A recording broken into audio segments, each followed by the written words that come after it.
At Arizona State University, we're bringing world-class education from our globally acclaimed faculty to you. Earn your degree from the nation's most innovative university. Online. That's a degree better. Learn more at asuonline.asu.edu.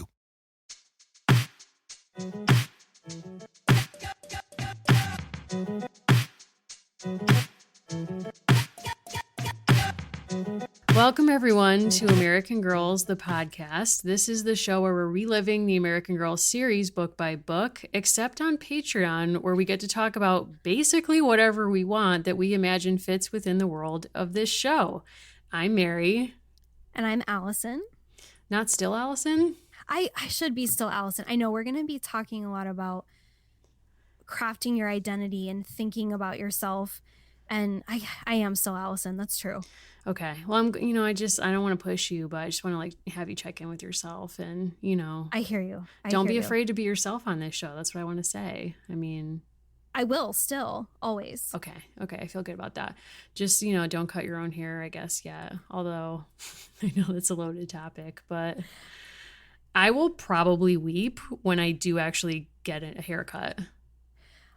I feel the same way. And someone I work with literally was joking about this. They said, oh, you haven't been commuting, so you haven't been able to cut your hair. And I was like, joke's on you. I've been commuting 3 weeks and I cut my hair in the car Monday. So oh my God. While driving, or did you wait till a park? What? Wait, the car is moving. It's in drive. Yes. Where are your hands and where are your eyes? Honestly, it's very simple. I would say the kinesthetics of it are hard to explain. It's kind of an abstract process. Is it intuitive? Like you need to be in your body and or in the car? For legal reasons, I have to be sort of close to the vest with it, but it's a process that can be learned. I see. So maybe you'll become kind of a YouTuber influencer. I know you've gone clean on TikTok, and I do thank you for coming out of your brief sobriety with TikTok to make what I think is truly an award-winning Samantha-themed video. Thank you. No, it was hard. I brought it back. I don't know, this weird thing happened, Mary, when this gets pulled out of a time capsule. Americans just decided the pandemic was over. So that was kind of cool. Wow. Yeah. It's really fun when you go somewhere now and people give you a nasty look for wearing a mask, during a global pandemic. So that's a really fun turn of events because it's sort of like a 24/7 exercise in counterintuitive behavior. You know who is doing things properly? And I have to say, I am not at all surprised.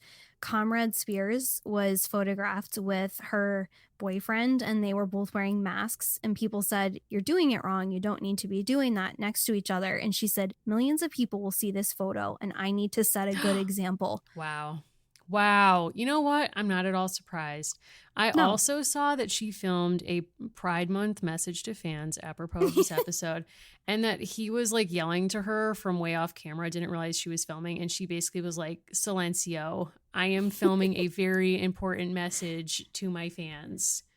I love her. Thank you, comrade. Thank you for valuing your queer community and, all of us during these pandemic times.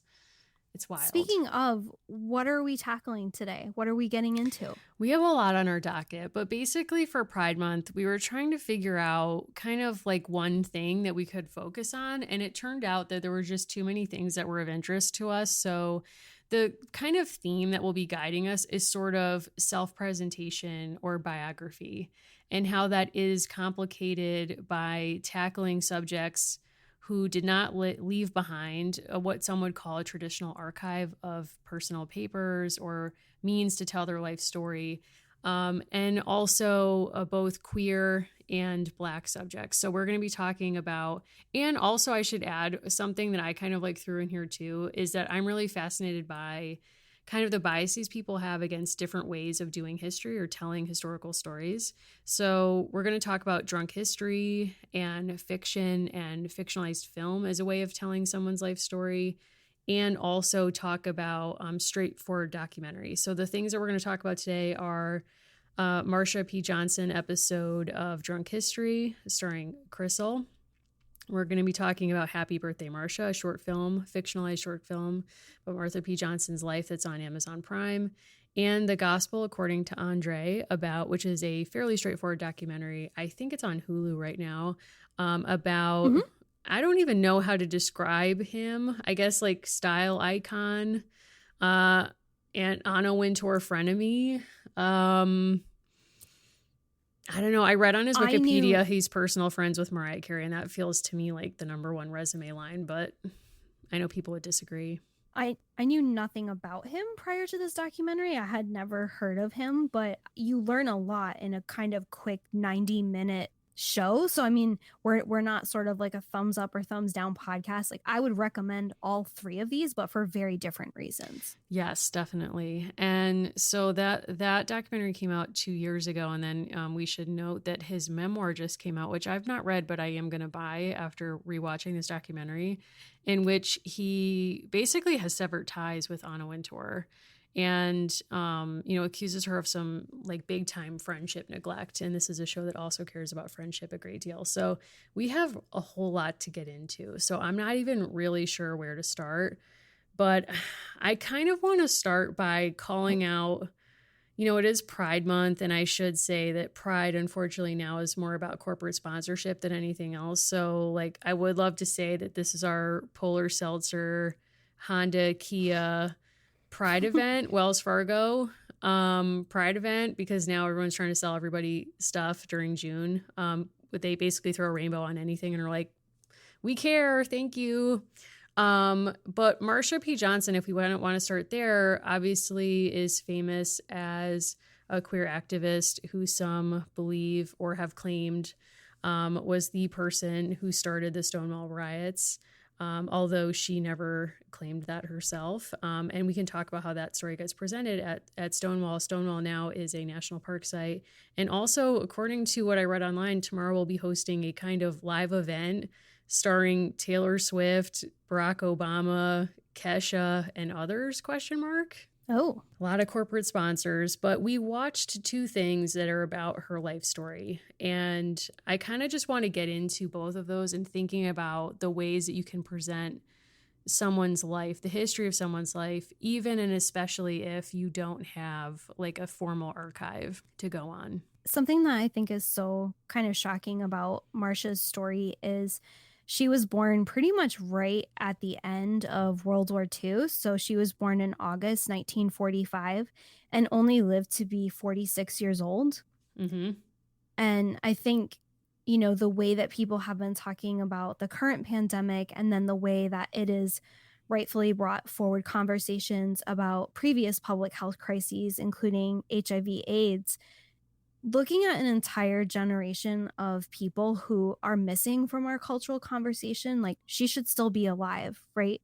Like all Yeah. these people who were so critical. And I'm also thinking about this in relationship to the fact that it's so depressing that people feel almost as if it's miraculous that Angela Davis is still alive, because she's kind of one of very few people from her cohort of activists who wasn't murdered.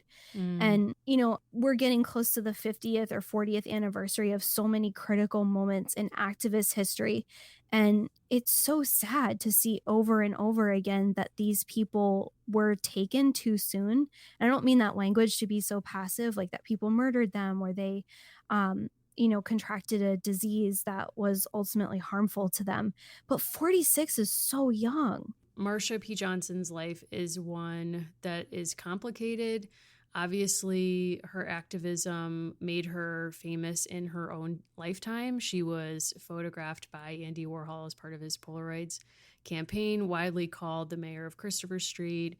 Many believe she threw the first shot glass during the Stonewall Uprising of 1969, which a journalist later termed the shot glass heard around the world. She never claimed to have done that or to have instigated it, claimed, in fact, that she showed up while the riot had already after the riot had already started and the police had set Stonewall on fire. We will get into the police history that's involved in this as well, which is unfortunately timely.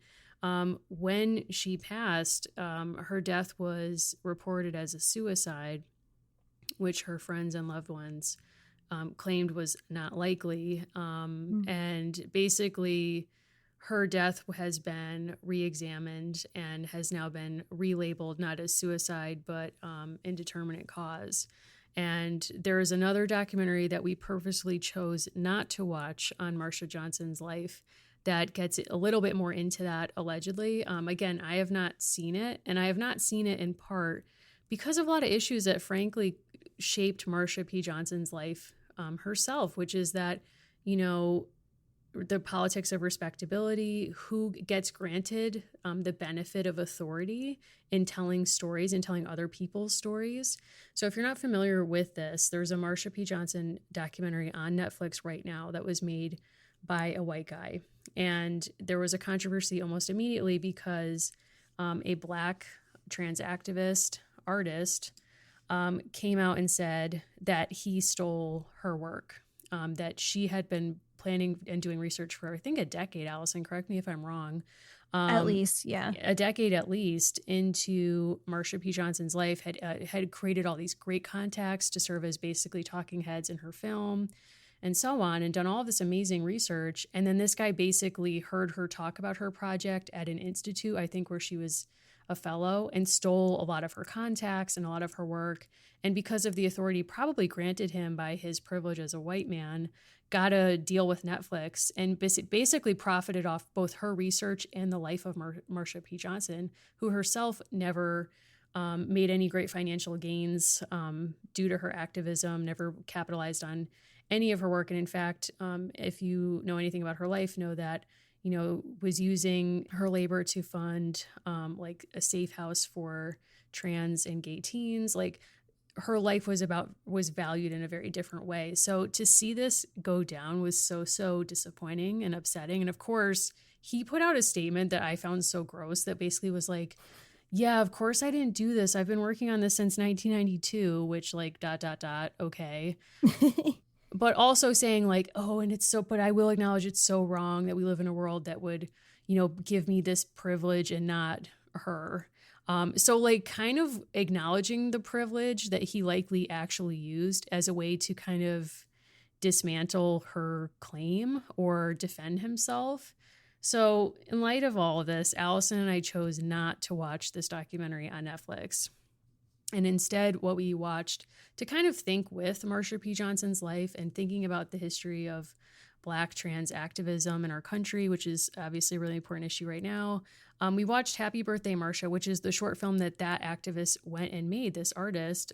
It's directed by Tourmaline and Sasha Wurtzel, both artists and activists and filmmakers living in New York City. And they made this film after raising $25,000 through Kickstarter. So one film is funded by Netflix.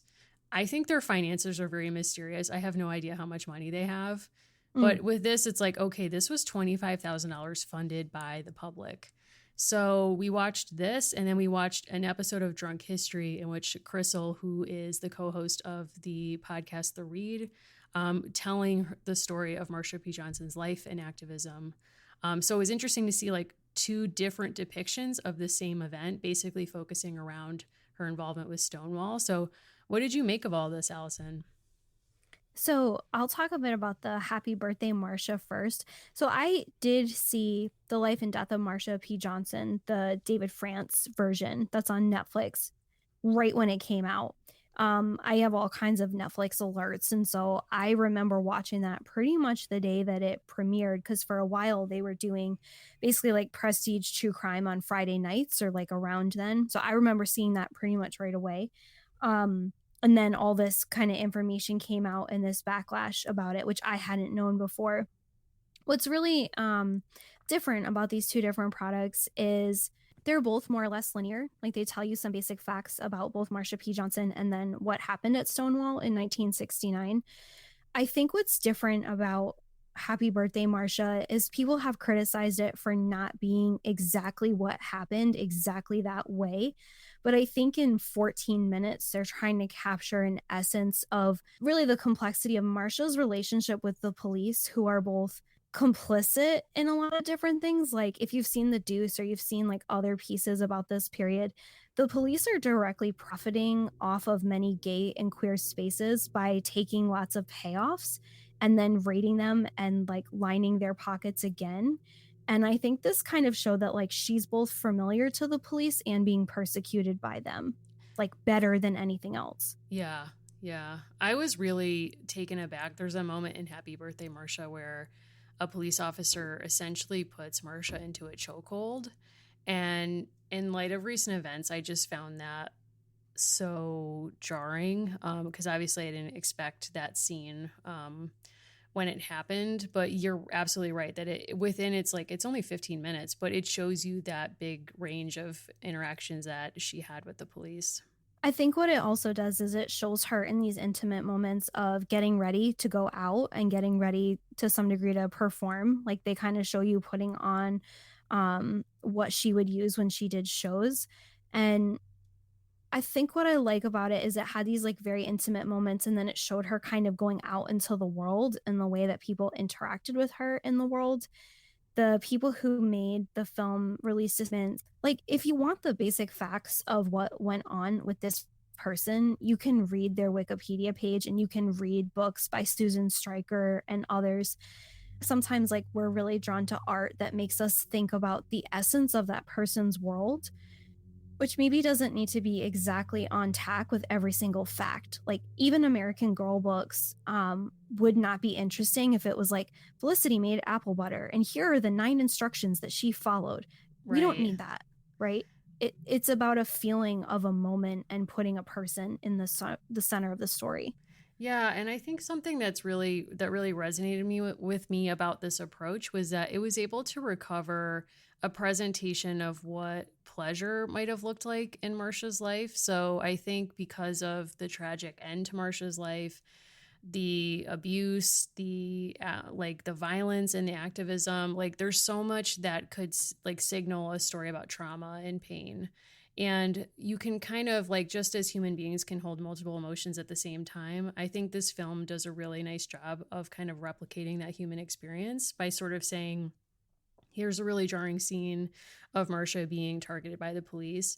And then just moments later, you see this like really fun, playful scene where Marsha's getting ready for her birthday party. And I will say that's one of the fictionalized elements because Mm-hmm. Marsha's birthday was 2 months after the Stonewall riots, so she would not have been hosting a birthday party that night. But that kind of framing allows you to kind of have this story of like trying to hang out with friends and this like chosen family, and then seeing how the evening plays out differently. But I think in a lot of stories about marginalized people, there's so much of a focus on the persecution of marginalized people in historic sites that there's no room for kind of everyday experiences of joy. And I think that's what I was trying to get at when I talked about Freddie Mercury in the Bohemian Rhapsody Mm. movie, was that so much of that movie to me kind of robbed him of real representations of joy in his life. Like I'm sure he had more fun than that movie captured. And I think it robs us of some way of knowing him of by only focusing so much on the path to the AIDS diagnosis. Like to tell his story as if you know the whole time that he's going to get AIDS robs you of so much of the everyday joy of the experience of being Freddie Mercury. And I think if you look at a lot of historic sites, well, this is another aside, but as a queer person, I'm always looking out for historic sites that represent people like me, queer people. And there are very few sites that actually tackle queer people or reference them. And when they do, it's in such a marginalized or kind of minimal way that not only is there like no conversation about maybe any like challenges they face or persecution, but there's also no just like descriptions of joy.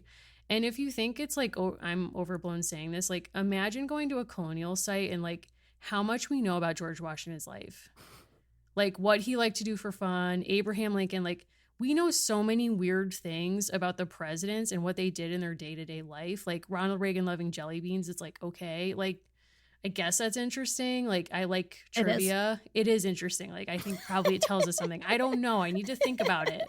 But it probably does tell us something. Like your favorite candy probably says something about you. But we don't get that kind of trivia or minutia. And I said this to Allison at the time a couple of years ago that I got a chance to go to Valkill, which is a home next door to Hyde Park, built by Eleanor Roosevelt, well, built by Franklin for Eleanor and her friends, out of which they ran a furniture company. And I want to get the names right. They ran Valkill Industries out of this home, and then Eleanor eventually made the home her own, lived there full time. But at the time she lived there with Marion Dickerman and her partner, Nancy Cook. And the three of them ran this business together. When I went there, I was really excited because I was deep in reading a bunch of Eleanor and Hicks stuff. Like, I've long been reading about FDR and his, like, FDR's kids. We do not have time on this episode. Like, the insanity of his children. Like, I would love to get into it, and we'll do another episode maybe sometime about the memoirs written by FDR's children should be burned. But actually they can't. They're just like, they're so out of pocket, Allison. I'm like salivating. I just need to reread them all right now. Anyway, this is all an aside. You're saying this for the benefit of the listeners because I know. You do know. It's like you've gone on these journeys with me. Like, you know exactly what I'm talking about. Anyway, so I go to Valkill and I'm like, first of all, I met this amazing ranger who basically was like, met me at the door and was like, here's a laminated photo of me with Eleanor Roosevelt. She was like, yeah, I knew her, not a big deal. And I was like, whoa, you're for real. Next point. So then I was like, okay, I know Marion Dickerman and Nancy Cook lived here too, and that they were a couple. And there was literally one tiny, tiny little plaque on something in the dining room that just said, like, this belonged to Marion Dickerman and Nancy Cook. They used to live here too, period. End of story. And I was just like really disappointed because I was like, oh, great, we're going to get this story that presents as a completely normal thing, two women living as partners with Eleanor Roosevelt running an early American furniture reproduction company. Like, is that normal? I don't know. But like, the piece of it that's not normal to me is like not the part about the queer couple, but to have that opportunity where we could have like a house museum that talks about queer people, and to not get that was so disappointing. And so I think from that moment and, you know, other experiences, I'm always looking for signs of queer life and, you know, in all its various colors, and to not get it in these sites is just really hard. It's also so false to the origins of the preservation movement and so many house museums, which if you've worked at one or a dozen, you know that most of them, because there are queer people everywhere in the world, have a connection, or frankly became historic houses and became preservation sites because the people who lived there made a choice to preserve their story in a different way, right? And to kind of make that movement or that mission part of their story as opposed to passing it on to hereditary children. Yes. Like, if you've worked in house museums, you know this. Okay, if you go to the Longfellow House, we had this amazing older woman tour guide. I love when the tour guide is an older woman because she's basically like, listen, I have no filter. I've been given the training. I'm rejecting half of it. I'm giving my own interpretation. Here we go. Some of it's going to be about me and not the house. Just deal with it. And like one of the sons, basically, there were two children, a son and a daughter, and they both never got married and decided to make the preservation of the home like their life's work. And that's why we have that museum. Correct me if I'm wrong, Allison. But basically the woman on the tour was like trying to signal that this son was gay, or what we would now consider queer or gay. Like, that term might not have made sense to him in the time. And basically she didn't want to say it because she thought that was rude. So instead she just was like, yeah, he really loved rugs. If you know what I'm saying. She was like, he really loved rugs.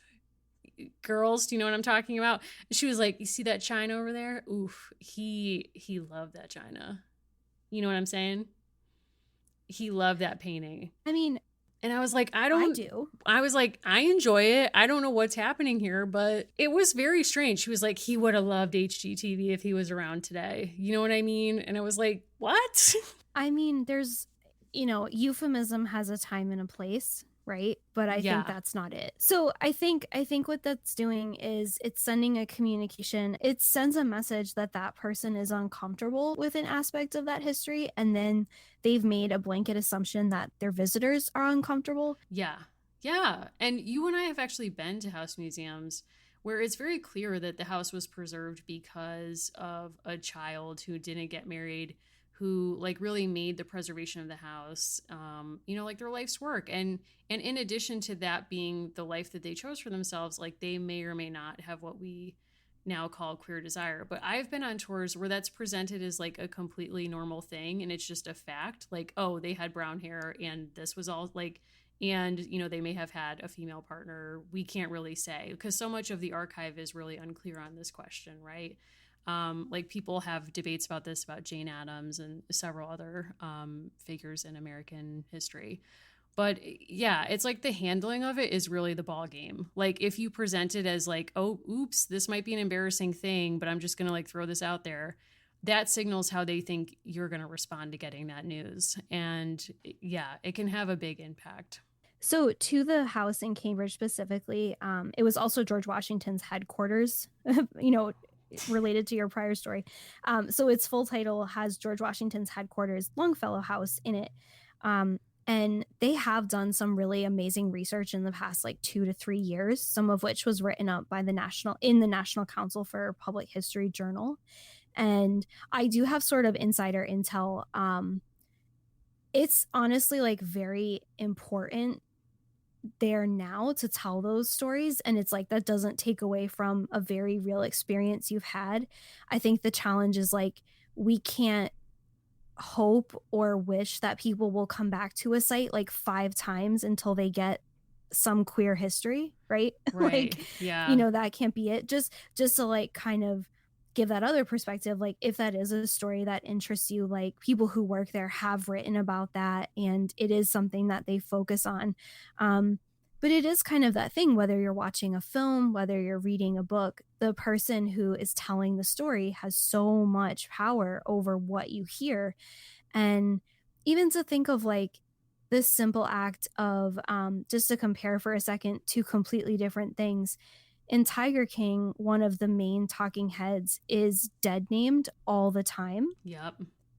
That doesn't happen in Happy Birthday, Marsha, and that's really important. And to your kind of earlier point, you know how we talk about like belt buckle people? Yep. Like the belt buckle was wrong, so I checked out of this film because it can't tell me anything about the Right. American Revolution. Right. What I think would be a missed opportunity is if you looked at Happy Birthday, Marsha, and you treated it like an American Girl book and you said, well, her birthday is in August and this is set in June, so I'm checking out. Right. The actual point is that this is a person who chose how to identify, right? Like made a choice about changing her name and to not use a dead name. Who's to say that that's not also her birthday? Get out of here. Yeah, 100%, 100%. And I think something that's so important is like, yeah, okay, maybe the birthday isn't accurate, but they're communicating what was maybe an authentic or real feeling of their solidarity with their chosen family. Like my favorite scene in the film is actually when Marsha calls Sylvia Rivera and is basically like, why aren't you at my birthday party? But it's like, it feels like such an honest exchange between friends.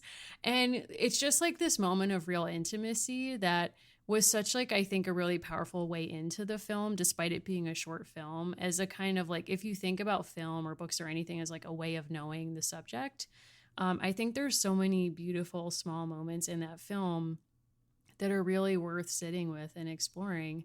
And I hope, it's a call to other filmmakers to take up these stories because, it made me feel like, in a way, really happy that there's an organization called Women Make Movies and they distribute films made by women and non-binary filmmakers.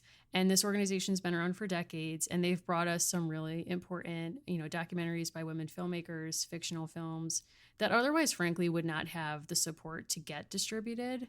And so I hope other people who are not Women Make Movies, like I'm really happy that organization exists, but I really want like mainstream stories to take this on. Like, where are these stories on Netflix that are not that documentary, I also think, part of the conversation that's happening right now, like I think it's important to read literature that you feel is part of learning or unlearning about race, but I think there's also some valuable advice to be listened to on social media about like kind of to your point about joy and like authentic experiences that people have had. If you're only reading books about whiteness or racism, you're honestly just missing out on so much. Mm-hmm. And you're missing out on such an important range of American literature.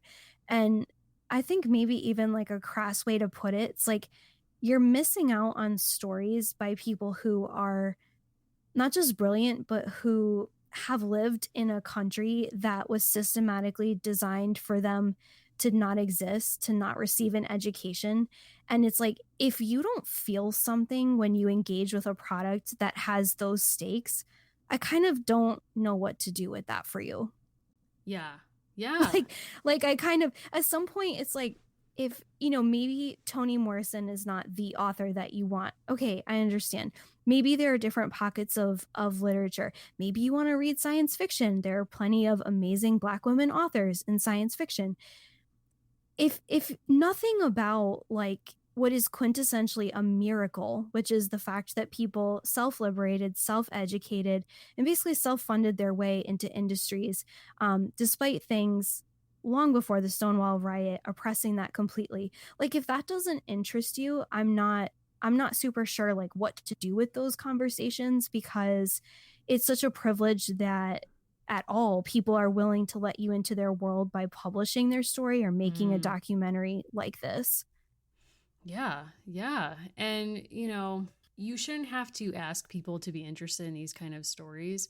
But I do think, kind of putting this in conversation with drunk history, it is interesting to think about different mechanisms that exist in our world to expose audiences who maybe might not have chosen to watch Marsha, Happy Birthday, Marsha on their own, but now are interested because they saw that drunk history video. So it's Mm, kind of like there are like everybody has their own lane or like role that we play. And so Happy Birthday Marsha probably has a very different mission or maybe intended audience than Drunk History. And yet I think something like Drunk History is really sharp to me in reaching people where maybe they're at, if and leading them to pursue things on their own, maybe to follow up and learn more about these stories from artists like Sasha Wurtzel and Tourmaline, who made Happy Birthday Marsha, if they wouldn't have discovered them on their own. So, like, I'm thinking a lot about conversations that we were a party to in grad school that basically were like, well, if it's not an academic monograph, it's trash. And, like the reason that you're listening to us right now is because Allison and I don't feel that way. And we readily admitted that American Girl was something that really inspired us to pursue American history or like be interested in it. So to me, like Drunk History sort of scratches that itch in a certain way where it's like purposefully popular to reach people who aren't going to read an academic monograph, but who could benefit from a lot of the historical arguments about structural racism, class inequality, gender, sexuality histories, all of these things that you can get if you study history in school, go to grad school, etc., become a museum professional, but you don't necessarily get if you're not working in that field. But maybe you stumble on one of these videos on YouTube. And I don't know, I think that's its value, is like I think it's a valuable thing because it can lead people to other things. well, I think it's also putting the position of being a historian or sharing information about the past in like hands and voices and through people who are not typically thought of as authorities on history, just to like put what you're saying in a slightly different way. And, not every single episode of Drunk History resonates with me, nor does it need to, because they cover so many topics. But I think what's smart is they usually pull out a thread or two of a person's story or an event. And I think what's good is it might spark future interest, right? Like it might compel you. Lynn Keller, because her birthday's coming up, who gets like so readily washed in history as kind of this bland person who just says nice things about her disability. And she was actually a socialist and like really used her privilege to amplify the voices of others. Like if watching a drunk history about something like that inspires you, I think that's good. Yeah, like I don't think by any means I'm suggesting one, that they're all good, two, that they should be your only source of historical knowledge in the world, because that's absolutely not the case. And you're right. Like I watch some of them and I'm sort of like side eye at some of them. But I do think something that's valuable about the premise is that it kind of reduces the distance between the so called expert, who's usually in the position of storyteller, and audience member. And that I forget the guy's name, Derek Waters or something, but he basically is sitting with the person telling the story as if it's like two friends hanging out, and Yeah. someone is just sort of like holding forth like, here's the story, like you'll never believe this. And they're presented as sort of equals, which means you can also challenge the story, I think. And I think a problem with learning history in different settings is if the expertise is set too high from the audience, that you both feel like it's so distant from you that you can't have access to it, and certainly can't have access enough to have a conversation with it, and definitely not question it. So I think it kind of like presents it as accessible, which I think is a good thing. And it also like positions people to be historians or share history who are not necessarily trained historians, but who can tell a good story, which is also, I think, valuable. Yeah, I mean, we have never been drunk on this podcast, but it is also a popular technique. If you listen to a lot of different kinds of shows, you can literally hear them cracking open, a beer or something. Obviously, I drink a lot. I'm very cool. At the start of the episode. You're so hip. We're both so hip. I also think too, like a lot of their early popular ones were very much like, I don't want to say expected, but it was like better known history, and now they've expanded quite a bit. And so it's new topics for people, right?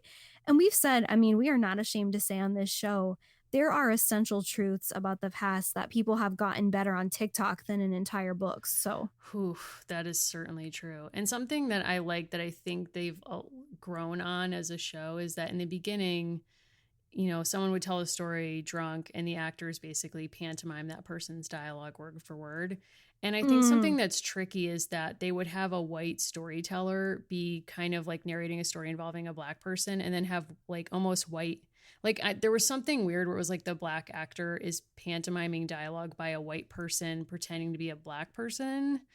And I think that's increasingly becoming an issue on social media, where people are having conversations around like, what are you really doing when you use GIFs featuring Black actors or entertainers and you're a white person? I'm happy to share there's a mini syllabus actually created by a college student that's really good called Memes and Blackness, that made me think about this. So I think drunk history used to kind of do that kind of thing and now has stopped, which is a good thing that they're kind of evolving. But we're seeing a lot of that kind of reevaluation in our world right now. I mean, with the Tina Fey of it all, et cetera. Well, I also think it's interesting that the description for this drunk history is really terse, or not terse, it's just really tight.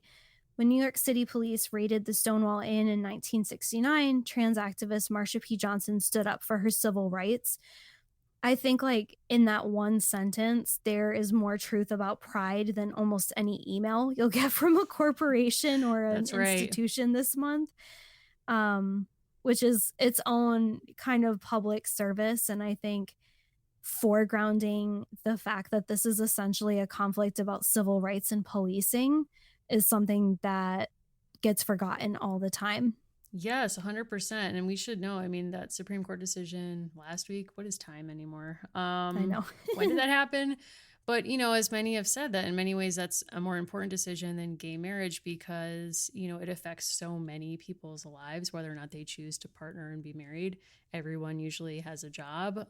So to be protected against discrimination at work is so, so vital and essential. And it's really protection against a kind of policing. And so much about the gay civil rights movement, really, as you're saying, is about kind of resistance to policing and asserting civil rights. And I think that to have, and also really a strong critique of capitalism, because after Stonewall, there was a so-called anonymous message posted that basically was like, please stop rioting. Like, we need to be respectable. Like, it's kind of like a claim of the politics of respectability. When in fact, like, what was so deeply embedded in the Stonewall riots was not only an assertion of gay civil rights, but also a larger structural critique of not only policing, but also the capitalism that was fueling a lot of the politics of this.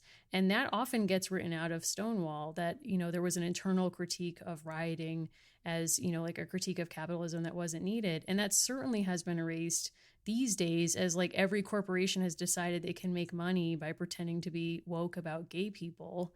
So I think that's an important piece to add in as well. Whether or not that's, in drunk history or not, but someday when Taylor Swift writes her history of, the gay civil rights movement. Listen, she's on the right side of the monument debate, so we need to give her that. But we will. Yes, that's a good point. Yes. I honestly think what you're saying is a perfect segue. We also watched The Gospel According to Andre, which came out in 2017 and was made by Kate Novak. And it features so many big people in the fashion world, including, of course, Andre. And I'm interested what your gut reaction to this is.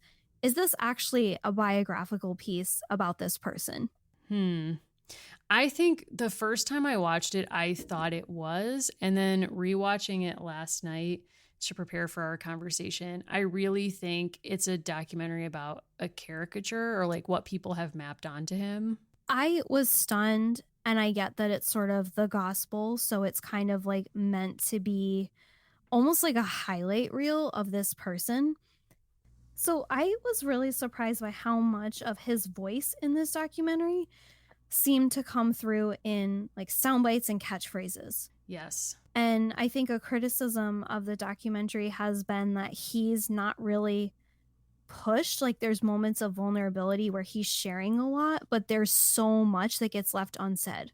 Yeah, particularly around his sexuality, frankly, because there's all of these very strange moments where I think something that's interesting that we could think about is if you're telling the life story of a queer person, can you actually queer the form of biography to do it? So that's like something that like Virginia Woolf probably was into and has attempted. But in other words, like, do you have to tell someone's life story from birth, education, career, relationship, et cetera, death? And they've chosen to do a very traditional chronology with him, but there's so many moments where you can tell there was something else going on and they didn't really push him or he didn't want to go there.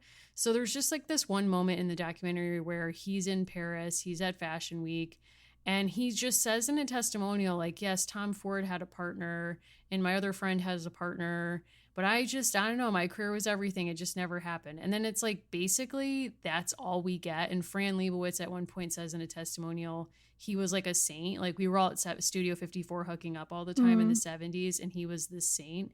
And that's really all we get as a conversation around his sexuality. And not to say that he's not owed his privacy, but when you accept being the subject of documentary, I would assume that you know that people are going to ask you about that part of your life and that you're presumably okay with it, especially because like he's been so lauded as an out black man in the fashion industry. So I guess I was just really surprised by how little he actually wanted to talk about that.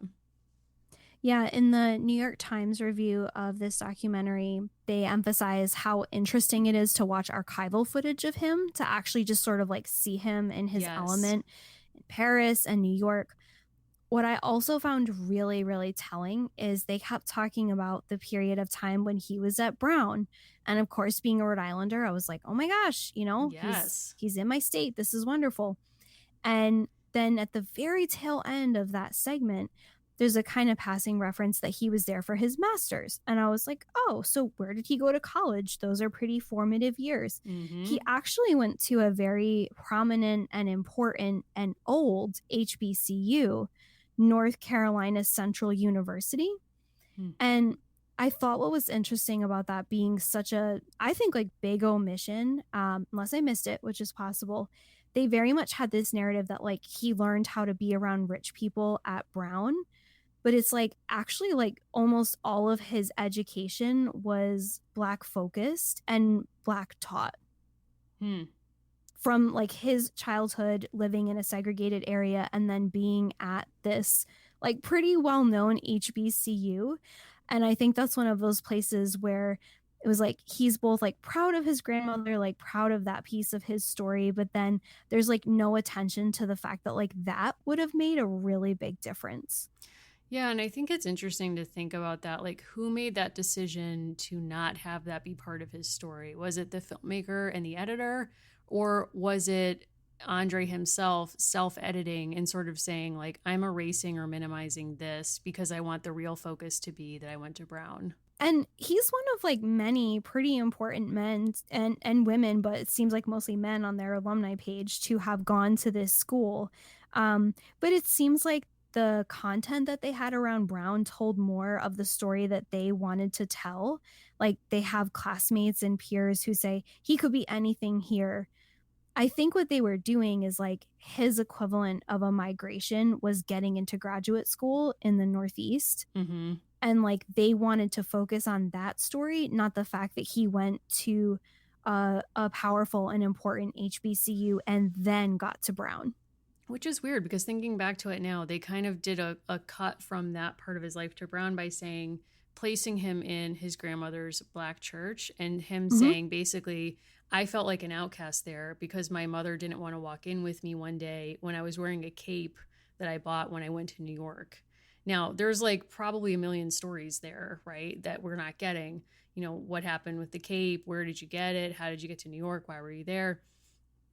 When he comes back and she won't walk in with him because she's ashamed, and so he's like, yeah, that's fine, I'll walk in by myself, and says basically like, if I had not left to go to Brown, I would still be there in my grandmother's church, which is interesting because, as you're saying, like he had this whole other probably really formative experience that he's choosing not to share. There's also an emphasis in the film, and it's not something I really put together afterward, but there's so much of a connection between him and people like Diane Vreeland and really sort of like white, powerful people, like they call it like almost like aristocratic people in the fashion world who mentor him. And like mentors are everything to me. Like mentoring has been such an important part of my life and what I try to do. And it's kind of interesting. It's like, okay, but like who mentored him to get to Brown? Right. Yes, Like exactly. there's Yeah. like there are many people in his world. He has so many moments where everything he was saying, I was like, is this man a Leo? He is asked to pick 4 people in the fashion world to have a dinner party with, dead or alive, and he just immediately picks 5 dead people, and he's like, you don't tell me the rules. Yes. Which I loved. So into it. Yes, I love how fully himself he is at all times, and it's an interesting juxtaposition, like just with the conversation that we had, or like the details about his college life and its erasure here. Something that's a through line is like a lot of people saying like, yeah, he is who he is and he doesn't apologize, or like he doesn't really care what you think, and it's like, well, in the telling of his story and the curation of his life story, he clearly does care what people think because of what he's choosing to include and not include. And I'm sure this is like a humanizing detail. If we all had to stop for a minute and think about someone wanting to make a documentary about our lives and they're going to interview us, what are the things that you couldn't wait to share, experiences you've had, mentorships, friendships, relationships, and what are the things you would hide at all costs? You know, so I can have compassion for him as just like an average subject of biography, but it is also interesting to see that. But I do think that you're pointing to him having these elite, mostly white mentors is really fascinating, especially with the trajectory of where his life has gone even since the release of this film. And I was listening recently to a podcast of Black women in media, reflecting on the difficulties of being in media right now and trying to handle like brands trying to seem diverse or having these really tough conversations, but also kind of failing at it. But they were saying that an experience they had in their work lives working at different magazines was that they would have a white mentor who initially really took to them. And then that person, once they were like thriving, would see them as a threat and immediately start like blaming them for things. And they called it like the pet and threat like phenomenon. Like you're initially the pet and then you become a threat. And watching this the second time, I kind of thought about that with Andre, because initially with Mrs. Vreeland, as he refers to her, who's the editor of Vogue when he moves to New York, he became her pet. And I think he was also a pet of Anna Wintour, even though they were kind of peers. But then it seems like at some point either he became a threat to her or just not useful, or like, you know, too like almost ageism. And he initially was like hosting a podcast for Vogue, and then they fired him and I think like replaced him with influencers. I'm not 100% on this. I think at like fashion shows and things, instead of doing, some of my favorite parts of this documentary are archival footage of him doing, you don't see him, but you hear his commentary at Fashion Week. Yes. And it's like totally bonkers stuff to me because I don't understand anything about fashion. Like with our friend group, we are watching Next in Fashion sometimes, and I can't predict what's going to win or not because none of it makes any sense to me. But I love him being like, people know that, you know, navy and black is a really brave moment. Like if you're willing to wear navy and black, like that's incredibly brave. And I was like, wow, is it? Like I'm sort of mentally taking notes. Like, what do I know? So there is a scene where he's doing commentary that stuck out to me the most. which is this was filmed in 2016 and he's reminiscing about being so involved in the Obama inauguration and specifically in relationship to Michelle. Mm-hmm. And then he's in a shoe store with, I think, people he's like shopping with. Like that relationship wasn't clear to me. And they're picking out shoes. And in between this conversation, like they're saying, oh, red suede, this or that. These two white women who are shopping with him are talking about if Trump gets elected. One says, it's going to be okay, definitely. And this other woman named Yvonne says, yeah. And he just sits there in complete silence. And it's like reminding me of people who are saying, 4 years ago when this election happened, there was a big contingent of American people saying, like, it will be fine. This Mm-hmm. isn't actually a big deal. And the way that Black activists in particular were ringing a lot of alarms that weren't listened to by other people. I was like, Mm-hmm. this scene feels so even more intense now, 4 years later. Yeah. And I think, there was a friend in the film too who was almost teasing him leading up to the election, like, oh, like once the election's over, you'll be free from your obsession with like watching the news 24/7. And basically, like, he became obsessed with watching election coverage because he was so worried about the election, and come to find out, like, all of his fears were, which I think a lot of people shared, were legitimate and real. He also he's a very funny person. Like there was a few lines I wrote down where he is also reminiscing and he says, and I said, I twittered. And he's just like, So he's like, sincere. he's of this world, but he's not. Like he loves biscuits, which same. Yep. But he also says things like, I was in the chiffon trenches without an ounce of irony. But I think from him, it's like that, like it's in some ways like a metaphor for his life in fashion. Like you can think of him in a very superficial way, and you can also think of fashion in a very superficial way. But like he imagined luxury and decadence and like took himself out of a life he didn't want and made a very successful other life that he did want. And not Yeah. most people can't actually do that. Right. And I think, even as he didn't have a partner, he, in some ways you might say, like, well, that's further proof of his rejection of hetero culture. Like he invented this life for himself that rejected all of these different norms, that allowed him to be in New York with Andy Warhol and at Studio 54, which I love that he's like, I just went there to dance. Like he was like, it was Sodom and Gomorrah down there, but like, I just was there to dance every night. That's it. And I also love when he's going through his high school yearbook and he was like, these are wrong. Like these predictions are wrong. He's like, best dressed, that's wrong. Like this person most successful, I don't think so. And he was like, that person being most popular is like, okay, yeah, she was the most popular, fine. But like he's so sincere and like cutting through stuff that I think it's just, he's someone who clearly is like, he is who he says he is, and he's given everything to being this person whose life is defined, as you're saying, by style and elegance and all of this. So I think to watch this with the knowledge that he ends up being rejected by the place that was so meaningful to him. Like I really love the scenes where they show him going into the Vogue archives and they have Mrs. Vreeland's clothing there as part of their archive. And he can recognize this as like, oh yes, I remember seeing her in this dress. Like this is remnants or relics, not just of a magazine, but of like his former life. And you can see how much he's given to this institution only to be seemingly like very carelessly cast aside by it. So, and for ageism that Anna Wintour has not applied to herself, but has applied to him. It's just so tragic.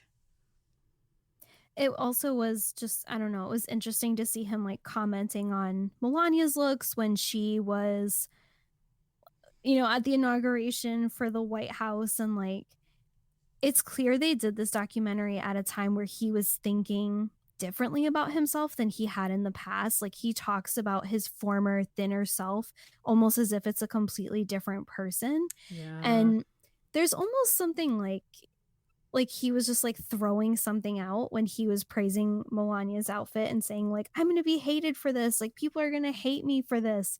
It almost felt like a desperate plea of just like him really struggling to figure himself out in this process of telling his story. And he also goes to an institute run by Duke in an attempt to lose weight. And that's when he learns how many calories are in a biscuit, which you should never know. No one should ever give you that number. Like, No. absolutely never. It should be illegal to find out how many calories are in a biscuit. It's just wrong. It's just wrong. But like, I think so much of what was really interesting about that later part of the documentary was hearing him reflect on his body. And in a way, it's like he has such a beautiful relationship with his mind. You know, like I think he respects his own intelligence. It's something that he's very proud of, that he can speak French, that he has an encyclopedic knowledge of fashion history. And yet he has such shame around his body and the changes in his body.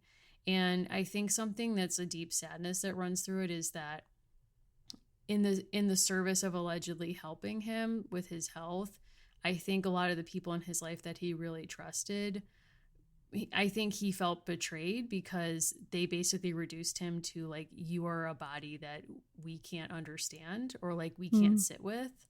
And I think, you know, with his relationship with Anna Wintour, it's like, it's so sad because I was reading excerpts of his memoir and basically him saying I was one of two people at her wedding. And now basically because I'm overweight or I can't keep off the weight that she wants me to lose, she's cut me out of her life. Or he's like grasping at reasons why she doesn't want to be friends anymore. And it's just this really sad, it's really sad to see him body shame himself so much. Yeah. Especially when, you know, there's a few points of the documentary where they say like everything about him should be a recipe to not be famous in the United States, and yet he's made such an amazing career for himself. But it also shows that fat phobia is just very deeply ingrained. Yeah, and it's, you know, in a way, it's sort of like it undercuts a lot of the story that he tells about fashion for most of the film, which is like, yeah, you know, fashion can make a space for you if you have these like different ideas, or it's about elegance and it's kind of a performance. And, you know, he found it as a place of acceptance and as a place of creation for himself. It allowed him to create himself.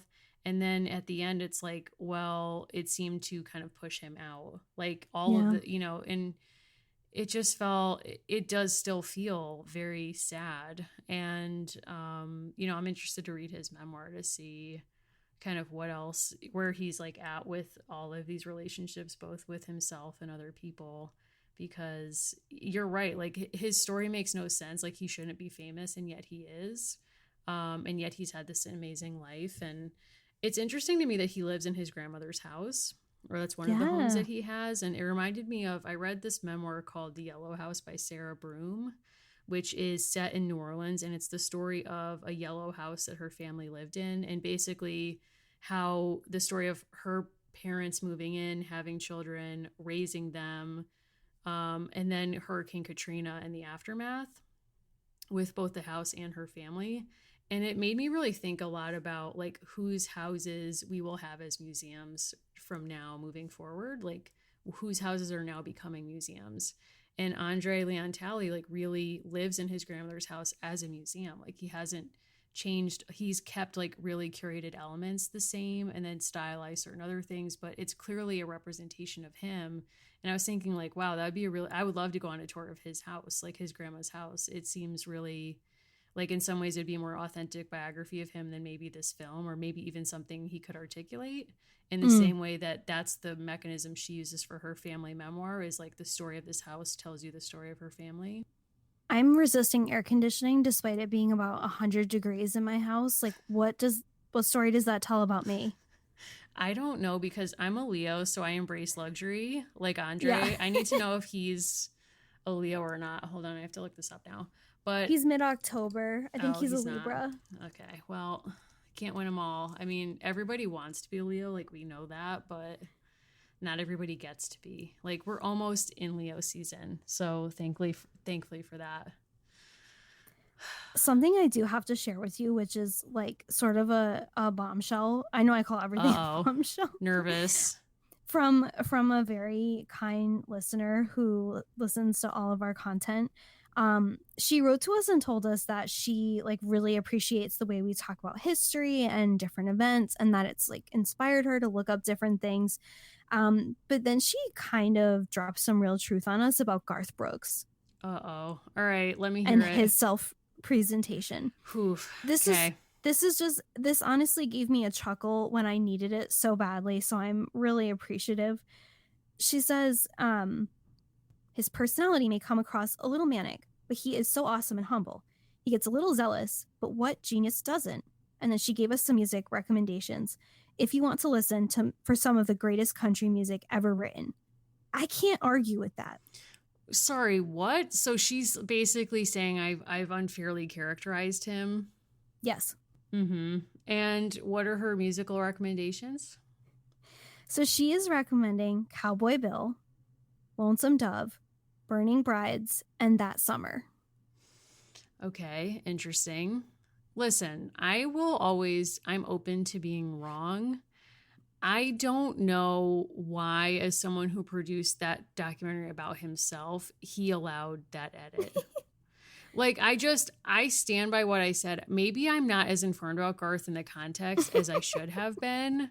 I've since been told by a different listener that Garth actually cheated on his first wife, which he did not address in this documentary. No. So there's a lot I'm dipping into, but I just want you to know that, like, in my mind, Garth Brooks exists purely as Mr. Trisha Yearwood. So, like, Trisha Yearwood is an A+ talent. Please listen to Jasper County, the album. It's amazing. I'm sure Garth is a nice enough person. Like, I don't know him, obviously, but, like, Garth, if you're listening, I don't know. Garth, if you're listening, pay us more than $3 a month. Please. We should have Garth be our manager because he has hustled so many like insane exclusive business deals. Like, after I watched that, I did want to listen to some of his songs, and I had to download Amazon Music because he has an exclusive streaming deal with them. He doesn't let any of his music go on streaming services. So he's not on Apple or anything like that. So I don't know, the Garth of it all. I need to think about it. I wish if somebody has a Garth biography to recommend, I'll dip into it. Like, I'm open to being wrong about this. My gut sense is that I'm onto something, but if this person knows something I don't, I'm open to that. I think we also just respect that our listeners love what they love, just like we love what we love. Yes, 100%. And I do want to say, too, that we got an email from somebody about Freddie Mercury. Yes. That was very detailed. And I have such respect for this person. And she basically was like, among her many claims was like, I'm in love with my car makes sense on that album, period. And I was like, okay, I'll go re-listen to that. I can't really say I disagree. I don't know. I mean, listen, the bombshell that Uncle Gard and Freddie Mercury are like maybe the same person, or from a shared aesthetic, we could say. I mean, it's a lot. No, honestly, talking this way about queer icons has made me excited for the next one that we're going to cover, which is Kirsty from Babysitter's Club. Oh my God. Super queer. Christy. Sorry, Christy. Christy, yes. She, a girl boss for the ages, hopefully one not as embedded in the worst traits of capitalism. Like, we're going to get into it. I need to really sit with that. But I would love to hear from people about which Babysitter Club member they believe that they are. And, just like sitting with that as like the astrology for these times, at least for the next month's Patreon episode. We are going to be watching the new, I think, Netflix series adaptation. Yes. And we're going to be rereading book 1. So if you can go into your parents' attic, dig out book 1 of the Babysitters Club, like, get into it. I'm very excited about this. I am too. I'm gonna dig out an old see-through phone. I'm gonna pull out a notebook. Oh my God. I am gonna grab some candies, a la, the group, Uh-huh. and I'm just gonna hope my phone rings. No, I actually recently said to someone with kind of a serious face, I was like, "You can call me anytime," and I was like, That "I will is, not oh my answer." God. Yeah, thank you for adding that piece. Oh my God. You called me like a month ago and it was like the highlight of my life. I literally was like, are you dead? Like, first of all, I was like, let me make sure she's safe and then I can celebrate that you've actually like decided to call me. But It was the evening of June 2nd. See, this is wow. what I'm good for. I'm not good for other things. I said to her dead serious, was like, "You can call me anytime. I won't answer. Mm-hmm. So what you're going to need to do is you're going to call me, which will signal to me that this is important. And then you need to text me, and then I will call you back on a timeline we agree upon." And she was like, "Are you kidding?" And I was like, "No." This is the most high maintenance communication request I've ever heard. Why don't you just have her like send you a carrier pigeon? Because I'm on Do Not Disturb all the time. Okay, you laid that out at my wedding. Like you just casually were like, my phone's been on silent since like 2009. And my parents thought you were kidding. And then later they were like, yeah, but if you call her, her phone rings, right? And I was like, no, it doesn't. She's not kidding. And it's always on Do Not Disturb. You also decided to tell my parents both that they should embrace cruise life and then proceeded to tell them about like all these disastrous moments on cruises you've been on. And you're like, anyway, like that's just part of cruise life. Like sometimes you're on a shuttle boat where everyone's throwing up around you. Like it's just part of it. Embrace it. And my parents were like, was she kidding? Like, is that real? And I was like, no, she's not kidding. That's cruise life. That's not my life. I'll say that. Cruise life is not my life. Although Anna said she would go on a cruise with you because you embrace itineraries, as does Anna. I do not. I will be lost on the ship doing whatever I do, but like, God bless. I don't know that I'll make it on a cruise with you. We have to see. If people want to sponsor us on a cruise, I would be open to that. Like an AG podcast cruise. Yeah. Like the ones John Mayer goes on or whatever. New Kids on the Block. More of a Babysitter Club reference. I like it. I wonder if Andre Leontali styled Claudia. Oh my gosh. We're going to find out, I think. I feel like Claudia is the most inaccessible Babysitter Club. I would love feedback on this from our listeners. And because I don't know of a single person growing up who was like, yeah, obviously I'm Claudia. Like no one on this planet is cool enough. No one. If you are a Claudia, though, tell us. Like, I knew people growing up who were basically, like, borderline queer as, like, a 10-year-old. Not just me, but, like, women who were like, listen, I'm like Christy, except I also like to skateboard. And I was like, you're a Matt Christopher book, period. You're not even in the Babysitter Club. Sorry. No. Have to sit you down and tell you that. Sidebar, I read a lot of Matt Christopher books. Anyway. If people want to reach out to you about those or other things, Matt Christopher books, I will only speak about the skateboarding books. Those were my favorite. And I will say is just a personal listener appeal, Anna Newman, if you are listening to this episode, my birthday's coming up on July 31. You know, I want to skateboard, please. We're living in a global pandemic. There are so few joys in this world. So what if I kill myself? Anyway. If you want to get at me about skateboarding, Matt Christopher, Babysitters Club, even Garth Brooks, I'll listen. Please contact me on Instagram at Mimi Mahoney or Twitter at Mary Mahoney 123. And you know what? Maybe like now I'm paranoid. Was I wrong about Garth? I don't know. Like somebody please, like I'm open to being wrong about this, but I'm just concerned at the amount of things that brought him to tears. You present in this bottom portion of the show as if you're like a Bart Simpson on a skateboard when you're a Lisa Simpson. Excuse me? I'm available at Allison Horrocks on Instagram and on Twitter. I'm not giving out my phone number. I was just going to say, can anyway. people call you? Like, is that cool? I won't answer. You know, I meant it kindly where I was like, I just feel haunted by the moment when I did call you to help you figure out where I was to meet our friends. And I literally watched you reject the call. Like, I almost called a therapist immediately and was like, how do I deal with that? Do I come back from this? Therapist didn't answer. Anyway. I also told someone this week, I'm not cranky, I'm right, which I think is just kind of like the Virgo slogan, I'm not cranky, I'm right. Wow. Whereas our mutual friend literally was like, I was trying to say I wasn't a Leo, and then I threatened to like jump out a first floor window over a fight about Grey's Anatomy like 2 seconds later. She was like, here's a mirror.